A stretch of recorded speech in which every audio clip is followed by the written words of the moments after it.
Part 1. The encounter. David had always been the kind of person who looked up at the stars and wondered what was really out there. For 15 years, he worked at the big radio telescope station in Arizona, listening to sounds from deep space.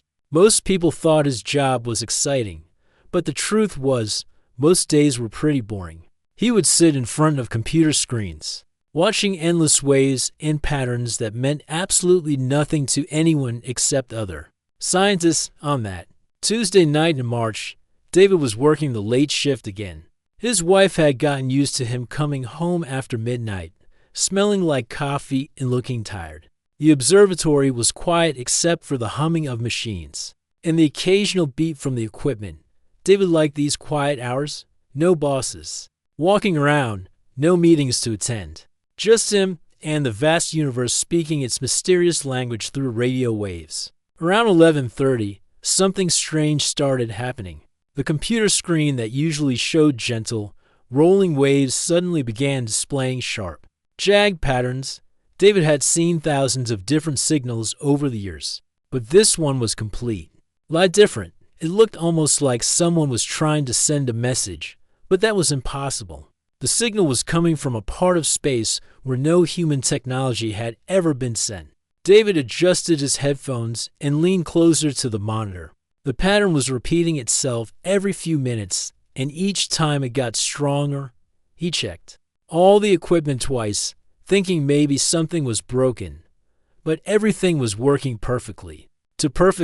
Actually. The signal was so clear and strong that it seemed like whoever was sending it was sitting right next to him. His hands started shaking a little as he recorded everything. In his 15 years at the observatory, David had never seen anything that even came close to this. He reached for his phone to call his supervisor. But then something incredible happened. All the lights in the room started flickering, and a soft, blue glow began filling the entire space. David tried to stand up, but his body wouldn't move. It wasn't like being paralyzed or stuck. It was more like his body had decided to stay perfectly still on its own. He wasn't scared, which was the strangest part. Instead, he felt incredibly calm, like he was about to witness something amazing. The blue light grew brighter and brighter until David had to close his eyes. When he opened them again, there was someone standing in front of him, but calling her. Someone didn't feel right. She was tall, maybe 7 feet, with skin that seemed to glow from the inside. Her eyes were larger than human eyes, and they held a kindness that David had never seen before. She wore something that looked like flowing water made into clothing, and when she moved, tiny lights sparkled around her. The most incredible thing was that she didn't speak with her mouth, but David could hear her voice inside his head as clearly as if she were talking normally. Her voice was gentle and musical, like wind chimes in a soft breeze. "Hello, David," she said without saying anything. "I have been watching your work for some time. You listen to the universe with great patience and respect." David wanted to ask a million questions, but somehow he knew he should just listen. The being seemed to sense his thoughts and smiled. Her smile was so warm that it made David feel like everything in his life had led to this exact moment. "My people travel between the stars, visiting worlds where intelligent life grows and learns. We have been observing your planet for many centuries, watching humanity develop and change. Most humans are not ready to know about us yet, but some individuals, like you, have the right combination of curiosity and wisdom to understand." She moved closer, and David noticed that she didn't exactly walk. She seemed to glide, her feet barely touching the ground. In her hand, she held something that looked like a small piece of crystal, but it glowed with its own inner light and seemed to pulse like a heartbeat. "I am what your language would call a leader among my people. You might think of me as a queen, though that word doesn't truly capture what I am. My name cannot be spoken with human sounds, but you may think of me as Lyra." David found that he could move his head enough to nod, and somehow that simple movement felt like having a conversation. Lyra held out the crystal toward him. "This is a gift, David. It contains knowledge and abilities that will help you understand things that are hidden from most humans. But I must warn you, Accepting this gift will change your life in ways you cannot imagine. You will see the universe differently, and that new vision comes with great responsibility. The crystal was beautiful, beyond description. It seemed to contain tiny galaxies swirling inside it, and looking at it made David feel like he was seeing the birth of stars. Without really deciding to, he held out his hand. The moment the crystal touched his palm, David felt a warm sensation spread through his entire body. It was like drinking hot chocolate on a cold day, but the warmth reached places inside him that he didn't even know existed. The crystal seemed to become part of him instantly, and he could feel it connecting to his thoughts and emotions. What does it do? David managed to think the question clearly enough that Lyra could hear it. She smiled again, and this time there was something mysterious in her expression. When the time comes, you will understand. Trust in yourself, David. Trust in the gift, and trust that the universe has a plan that is bigger than any one person or planet. The blue light began to fade, and David could sense that Lyra was preparing to leave. He wanted to ask her to stay, to explain everything, to tell him what he was supposed to do next. But somehow he knew that those answers would have to come from within himself. Will I see you again? He thought, when you need guidance most. I will find you, she replied. Until then, keep listening to the stars, David. They have much to teach you. The light disappeared completely, leaving David alone in the observatory. The computer screen showed normal patterns again, and all the equipment was working exactly as it had before. If it weren't for the crystal still glowing softly in his hand, David might have thought he had fallen asleep and dreamed the whole thing. He looked at the crystal again, turning it over in his palm. It was warm and seemed to pulse in rhythm with his heartbeat. When he concentrated on it, he could almost hear faint music, like a song being played very far away. David sat there for the rest of his shift, holding the crystal and trying to process what had happened. By the time his replacement arrived in the morning, he had made a decision. He wouldn't tell anyone about this, at least not yet. Something told him that this was a secret he needed to keep safe, until he understood what it really meant. As he drove home through the desert morning, David kept glancing at the crystal sitting on his passenger seat. His life had just changed forever, and he had no idea what was coming next. But for the first time in years, he felt like he was part of something much bigger than himself. The universe had spoken to him personally, and somehow that made all the difference in the world. 3 weeks after the encounter with Lyra, David's life started changing in ways he never expected. At first, the changes were small. He would wake up in the morning feeling more alert than usual, like his brain had been recharged overnight. Numbers and equations that used to take him hours to solve now made perfect sense within minutes. His colleagues at the observatory started noticing too. David, what happened to you? Asked his supervisor, Tom, during a morning meeting. Your analysis reports have been incredible lately. Did you take some kind of course or something? David just smiled and shrugged. I guess I'm finally getting the hang of this job after 15 years, he said, trying to sound casual. But inside, he knew the crystal was somehow making him smarter. Every time he held it, which was pretty much all the time now, his mind felt sharper and more focused. The crystal itself was becoming more interesting every day. David kept it in his pocket during work and on his nightstand while he slept. He noticed that it would glow brighter during certain times of the day, especially when there were solar flares or unusual activity in space. It was like the crystal was connected to the entire universe, responding to cosmic events that humans couldn't even detect. One evening, while David was having dinner with his wife Linda, she suddenly stopped eating and stared at him. Are you feeling okay lately? She asked, her voice filled with concern. You seem different. Not bad different, just different. David looked up from his plate. Different how? Well, for one thing, you haven't complained about work in weeks. You used to come home exhausted and frustrated. Now you seem excited about going to work every day, and you've been having those strange dreams. David's heart skipped a beat. He had been having incredibly vivid dreams, but he hadn't realized he was talking in his sleep. In these dreams, he was visiting other planets, walking through cities, made of crystal and light, meeting beings that looked nothing like humans but somehow felt familiar and friendly. "What do I say in my dreams?" he asked, trying to sound curious rather than worried. "You talk about places with purple skies and silver trees. You mention names of things I've never heard of. Last night you kept saying something about the great connection over and over again." David nodded and smiled, but inside he was beginning to realize that the crystal was affecting him in ways he hadn't expected. The dreams weren't just dreams. They felt more like memories of places he had never been but somehow knew existed at work. The changes became even more obvious. David found himself understanding radio signals in completely new ways. Patterns that used to look like random noise now seemed to have meaning. It was as if the crystal was teaching him a new language, one that was spoken by the universe itself. During one particularly quiet night shift, David was alone in the observatory when something amazing happened. He was holding the crystal while analyzing a signal from deep space, just like he had done hundreds of times before. But this time, instead of seeing meaningless waves on his computer screen, he could actually understand what the signal was saying. It wasn't words like humans use, it was more like feelings and pictures being transmitted across the galaxy. The signal was coming from a civilization thousands of light years away, and they were sharing information about their planet's weather patterns with other worlds.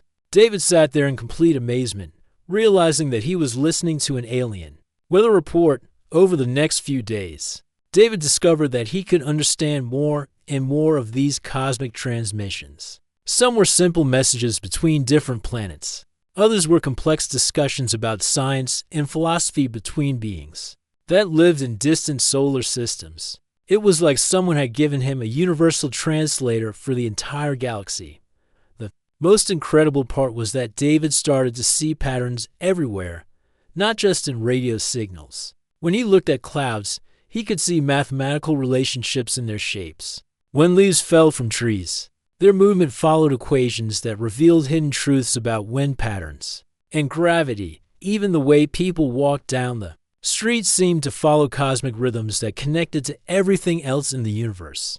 But with these amazing new abilities came some problems. David started getting severe headaches, especially after long sessions of using the crystal. He would sometimes feel dizzy and disconnected from the world around him. During conversations with friends and family, he would drift off into his own thoughts, seeing patterns and connections that had nothing to do with what people were talking about. His brother Jake noticed during their weekly phone call, "David, you sound like you're on another planet half the time we talk. Are you sure you're getting enough sleep?" David wanted to tell Jake everything, but how could he explain that he was literally receiving messages from other planets? Who would believe such a story? Instead, he just said he was working on some complex projects at the observatory. The isolation was the hardest part. David felt like he was living into different worlds now. During the day, he was still the same person. His family and friends had always known. But at night, when he held the crystal and opened his mind to the cosmic communications network, he was part of something vast and incredible that stretched across the entire galaxy. One evening, while Linda was watching television, David sat outside on their back porch, holding the crystal and looking up at the stars. For the first time since receiving Lyra's gift, he began to wonder if he was losing his humanity. The cosmic perspective was beautiful and enlightening, but it was also making him feel distant from the simple pleasures of human life. As if responding to his thoughts, the crystal grew warm in his hand and began to glow more brightly. Suddenly, David could sense something that made his heart race with excitement and fear at the same time. Through the galactic communication network, he was picking up signals that seemed different from all the others. These weren't peaceful messages about weather or science. These signals carried a sense of urgency, almost like warnings. David concentrated harder, trying to understand what the alien civilizations were so concerned about. Slowly, a terrifying picture began to emerge. Something was coming toward Earth. Something that could change everything. The other worlds in the galaxy were discussing it, sharing information and making preparations. As David sat there under the stars, holding the glowing crystal and processing this disturbing information. He realized that Lyra's gift wasn't just about making him smarter or helping him understand the universe. It was preparing him for something much bigger and more important than he had ever imagined. The question was, would he be ready when the time came to use what he had learned? And more importantly, would humanity be ready for what was heading their way? David looked up at the night sky one more time before going inside. Tomorrow, he would have to start figuring out what to do with the knowledge he was gaining. The universe had chosen him for a reason, and he was beginning to suspect that reason was more important than he had ever dared to imagine. David couldn't sleep for 3 nights straight after discovering those warning signals. Every time he closed his eyes, he saw images of cosmic storms and electromagnetic waves that could wipe out every piece of technology on Earth. The crystal seemed to sense his anxiety and would pulse with a calming blue light. But even that wasn't enough to quiet his racing mind. On Friday morning, David made a decision that would change everything. Using the insights he gained from the crystal, he started working on a research paper about gravitational waves and their patterns. He couldn't tell anyone where his information came from, so he had to be clever about how he presented his discoveries. For 2 weeks, David worked 18-hour days, combining his new cosmic knowledge with regular scientific methods. The crystal helped him see connections between different space phenomena that no human had ever noticed before. He discovered that certain cosmic events weren't random at all. Instead, they followed patterns that suggested some kind of intelligent design behind the universe. When David finally published his paper, the response from the scientific community was incredible. Professors from universities around the world started calling the observatory, wanting to talk to him. News reporters asked for interviews. Other scientists began building on his research, making their own discoveries based on his findings. "David, this is remarkable work," said Dr. Roberts, the head of the National Science Foundation, during a video call. "How did you figure out these patterns? It's like you can see the universe in a completely different way than the rest of us." David smiled and gave the same answer he had been giving everyone. "Sometimes you just have to look at the data from a fresh perspective. I've been studying these signals for 15 years, so maybe I finally learned how to listen properly." But success came with a price. The more David used the crystal to understand cosmic communications, the worse his headaches became. Sometimes the pain was so intense that he would have to lock himself in the observatory bathroom and wait for it to pass. His wife Linda was getting more worried every day. "You look terrible," she said one morning over breakfast. "Your eyes are bloodshot, and you've lost weight. Maybe you should see a doctor." David wanted to tell her the truth, but how could he explain that his brain was being rewired by alien technology? Instead, he promised to take better care of himself and maybe take a vacation soon. The real breakthrough came on a Tuesday night in May. David was alone at the observatory, using the crystal to monitor the galactic communication network, when he detected something that made his blood run cold. The alien civilizations weren't just sharing casual information anymore. They were coordinating some kind of response to an approaching danger through the cosmic network. David learned that a massive solar storm was building in a distant part of the galaxy. This wasn't an ordinary solar flare. It was something much more powerful, something that happened only once every few thousand years. The electromagnetic pulse from this cosmic event would be so strong that it could destroy every electronic device on Earth. The timeline was terrifying. According to the alien communications, the storm would reach Earth in less than 18 months. When it arrived, all the computers, power grids, cell phones, and modern technology that humans depended on would simply stop working. Civilization as everyone knew it would collapse overnight. David sat in his chair, holding the crystal and trying to process this information. Millions of people would die if the power grids failed. During winter, hospitals would lose their equipment. Planes would fall from the sky. Cars would stop running. It would be like sending humanity back to the Stone Age in a matter of hours. But the most frustrating part was that David couldn't just call a press conference and warn everyone. Who would believe him? He had no way to prove where his information came from without revealing the existence of the crystal and his contact with Lyra. People would think he was crazy or lying. Over the next few weeks, David tried a different approach. Instead of warning people directly, he started planting ideas in the minds of other scientists.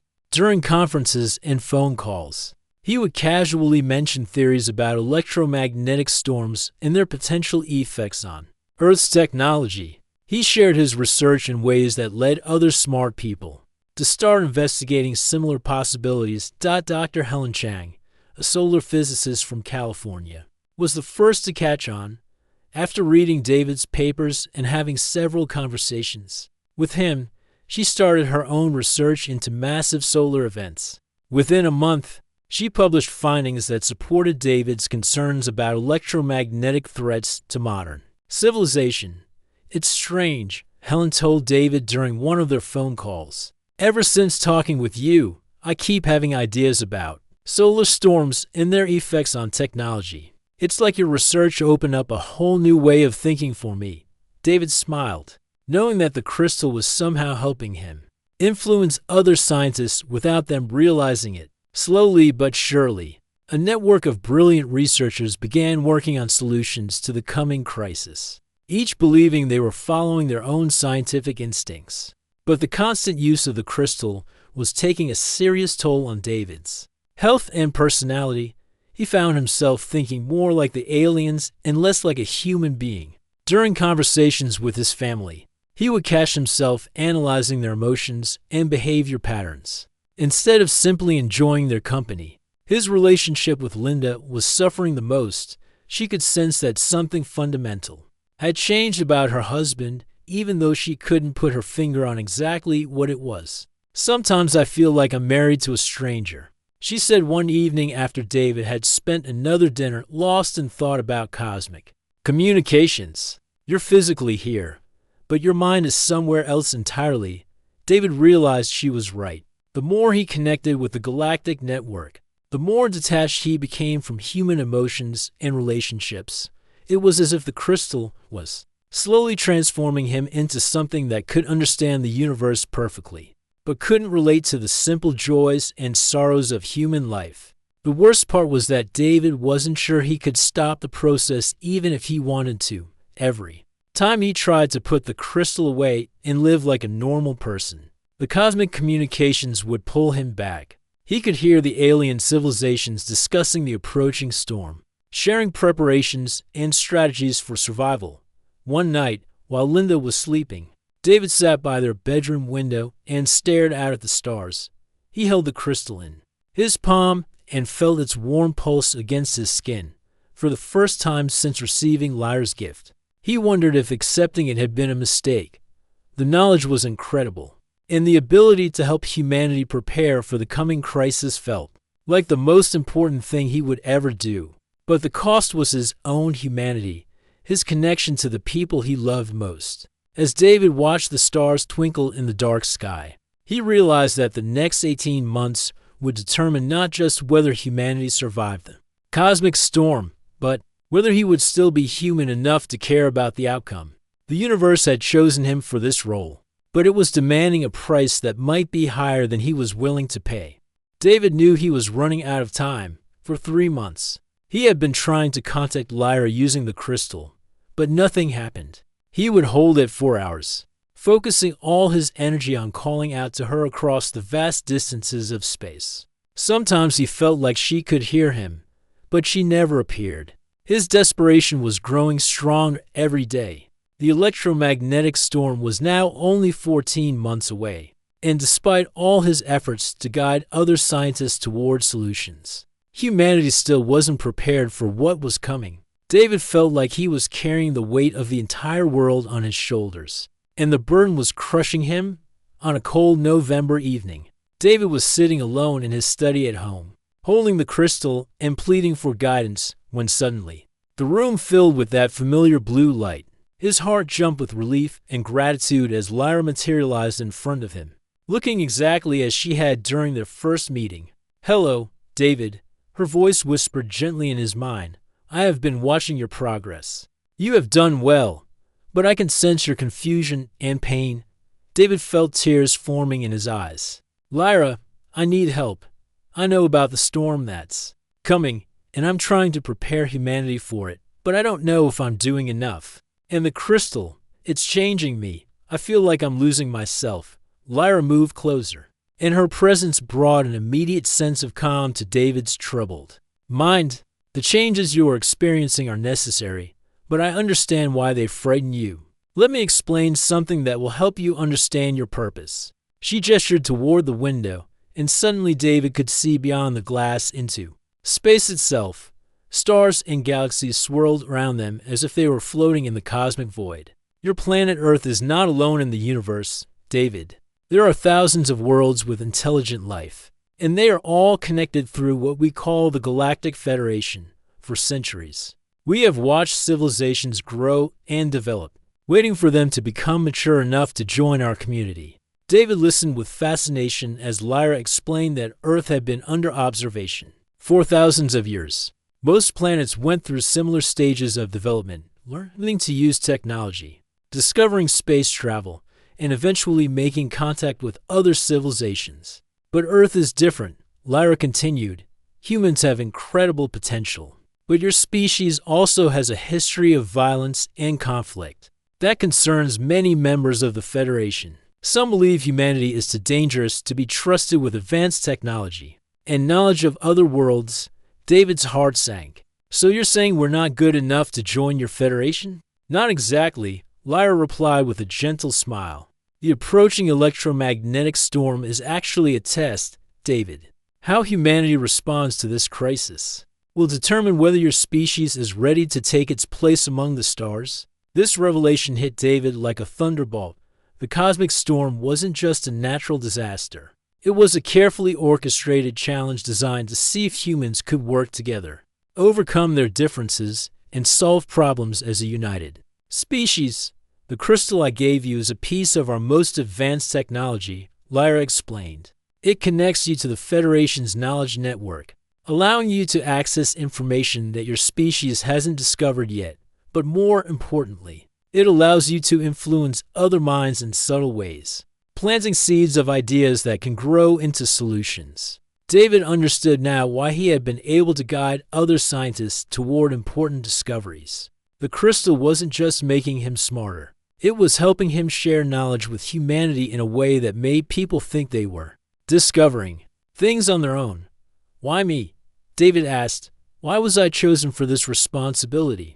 Because you have the right combination of qualities we were looking for, Lyra answered. You are intelligent enough to understand the science, patient enough to work slowly and carefully, and most importantly, you care deeply about both individual humans and humanity as a whole. You have the moral strength to use great power responsibly. Over the next hour, Lyra taught David how to use the crystal more effectively. She showed him techniques for connecting with other minds without overwhelming them, ways to inspire cooperation and unity without controlling people's thoughts, and methods for spreading hope and determination during times of crisis. Remember, David, the goal is not to solve the problem for humanity. The goal is to help humans solve it themselves. Only by working together and overcoming this challenge with their own abilities can your species prove that it deserves to join the galactic community. As Lyra prepared to leave, David felt a mixture of excitement and terror. The responsibility she was describing was enormous, but at least now he understood what he was supposed to do. What happens if we fail the test? David asked. Lyra's expression became serious. If humanity cannot unite and work together to survive the storm, the Federation will conclude that your species is not ready for contact with other civilizations. Earth will remain isolated, and it may be thousands of years before another opportunity like this arises. And what happens if we succeed? Then Earth will be welcomed as the newest member of the Galactic Federation. Your people will have access to technologies and knowledge that will solve many of your world's problems: poverty, disease, environmental destruction. Even death itself can be overcome with the resources available to Federation members. David felt the enormity of what was at stake.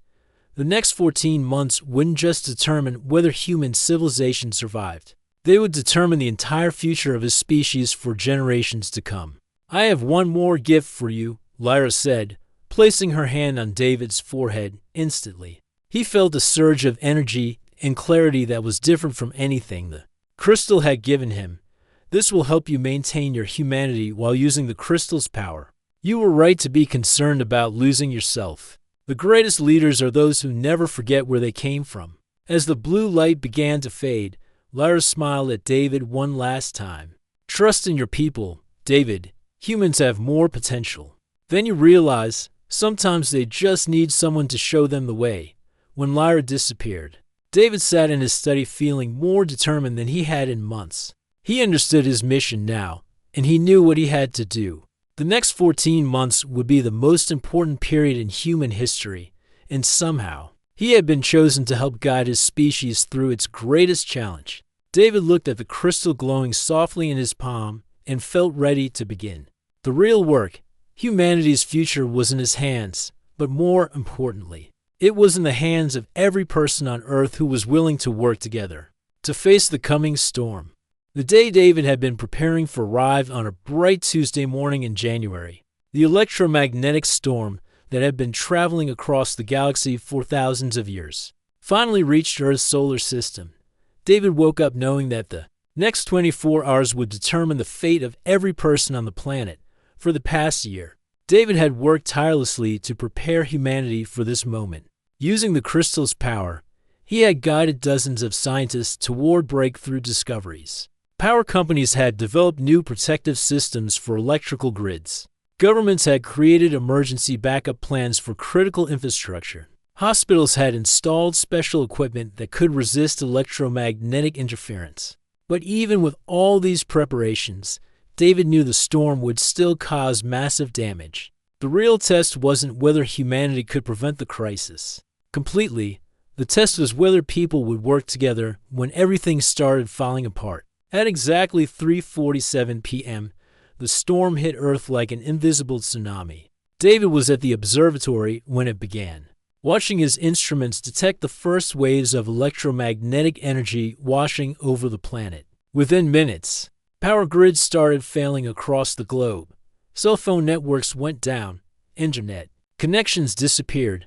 Millions of electronic devices simply stopped working. David held the crystal tightly as he watched the crisis unfold through news reports. On one of the few protected communication systems still functioning.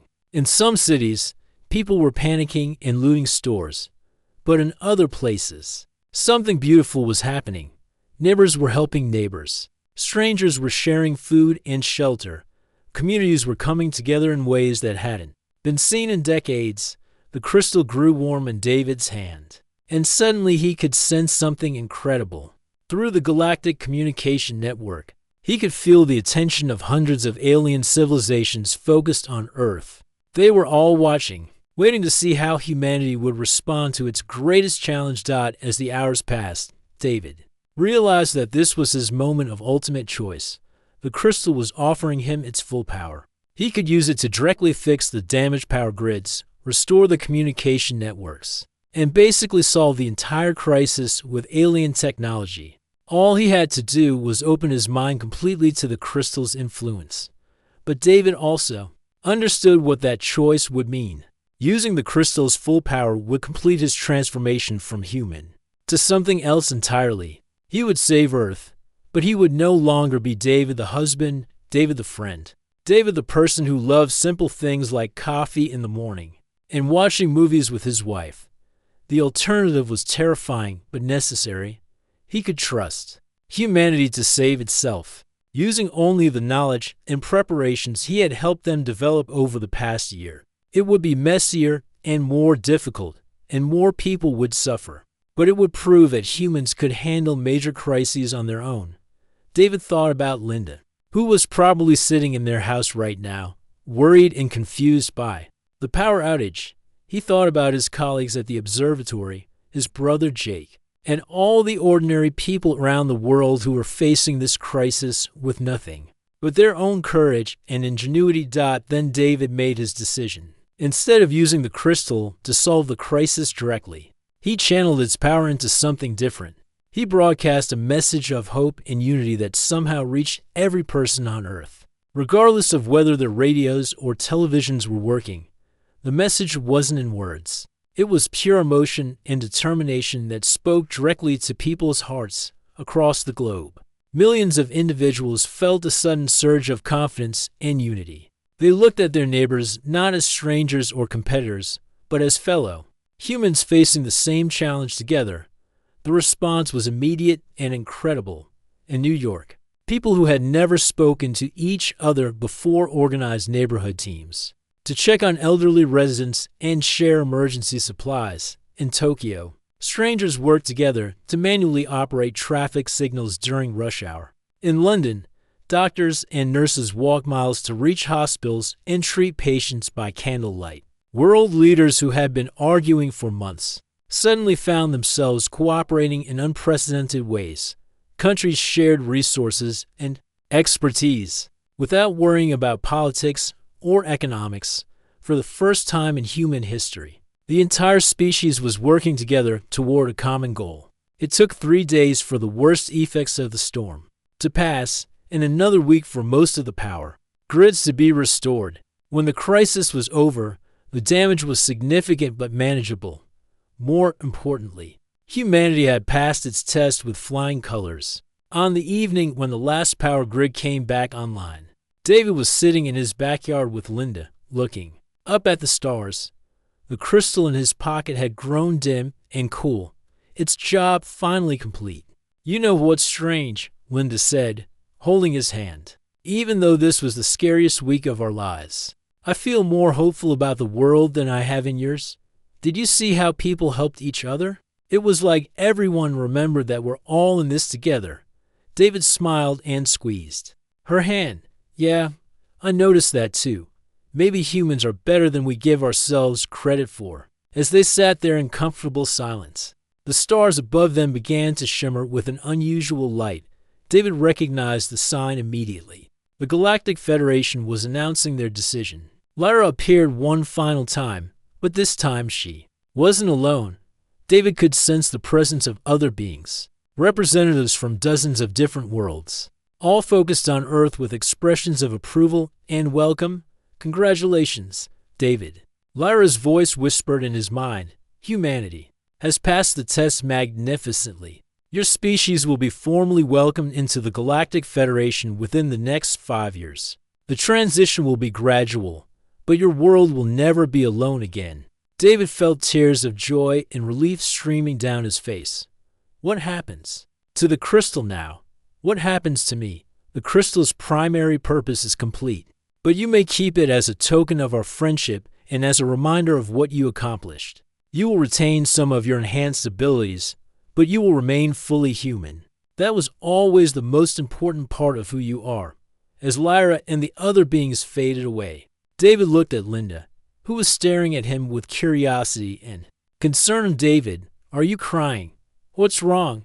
David wiped his eyes and smiled at his wife. "Nothing's wrong. Everything's perfect. I just have a feeling that the future is going to be more amazing than we ever imagined."